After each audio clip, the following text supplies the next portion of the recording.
Okay, today we're going to make a Collagraph printing plate. For my Collagraph printing plates, what I have for you guys to use is some cardboard, Elmer's white school glue. I have some rope like twine stuff. I have pipe cleaners, standard yarn, and then I also have some thinner yarn, that can be used as well. Okay? Something new that I'm adding this time is some tag board. So a collagraph, as I told you during class, is simply a found material print. Okay? So we're going to make our collagraphic plate today. So what I'm going to do is I'm going to take some of my tag board and I'm going to cut out some shapes from my tag board, just using some scissors. I'm going to try and make a pattern, and so I'm going to use kind of a floral idea. So I'm going to cut out kind of some petal shapes that I can use, and this is going to be kind of just random, so I'm just going to cut out a few of them here for this video demonstration purposes. Okay, so I have some shapes. I'm just going to kind of lay them out temporarily. How do I want to put them? Where are they going to go? Kind of like that.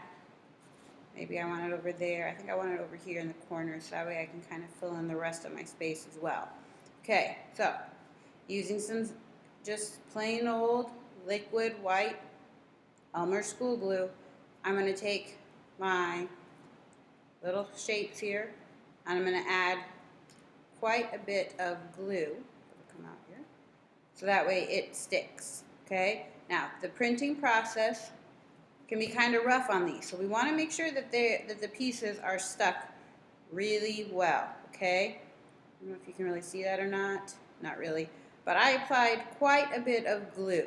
Okay? I don't want so much glue that it's making a giant mess, and if it does, I want to spread out that glue so that way it doesn't add lines to my project that I don't necessarily want. Okay?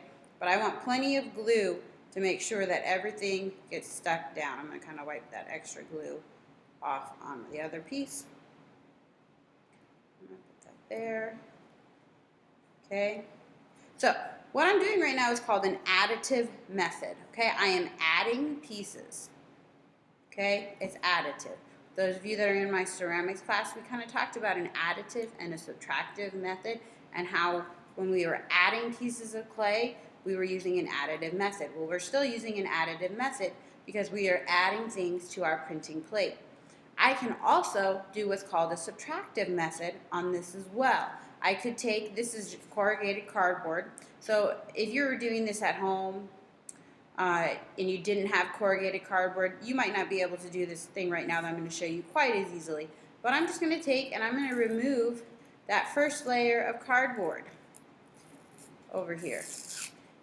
And it's going to reveal a different texture in that corrugation, and that's going to create a different texture, a different feel physically, and it's also going to change the look of how it is when it's printed. Okay? I think my flower here, I'm going to add some yarn for a stem. So I'm going to take just a little bit of yarn. I can always come back and get more. Okay? And so I can take this yarn and I can kind of bring it down here. Yeah, I kind of like that. I think I might to make it thicker because it is a flower and that's an awfully thin flower stem. I might double it. So I'm going to cut this string in half.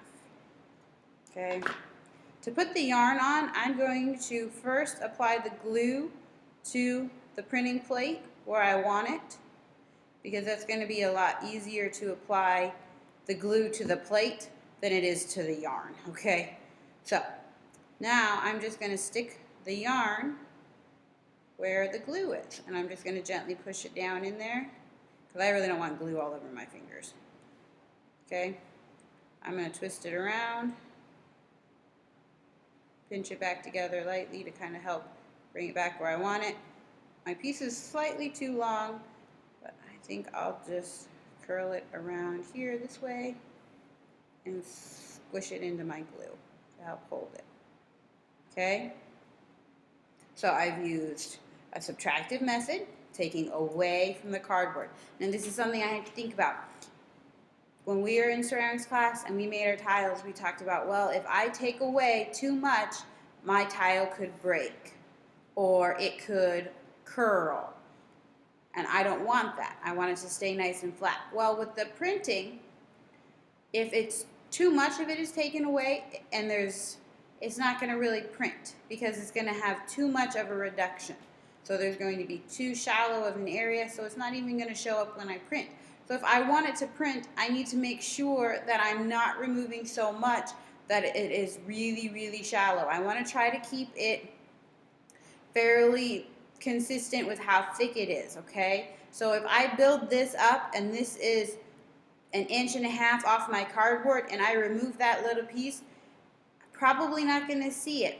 But because this is fairly flat and it's only raised up a little bit, I'm going to see it better because it's more even though I want to show those different textures. I don't have to have greatly varying in height. Okay? If I vary too much in my height, parts of it are not going to print. Okay? So we want to try to keep it fairly even so that way when we do put this in the printing press, it prints a nice print and I'm not losing parts of it because it's too high or too thick. Okay? So those are just a couple things that I can do.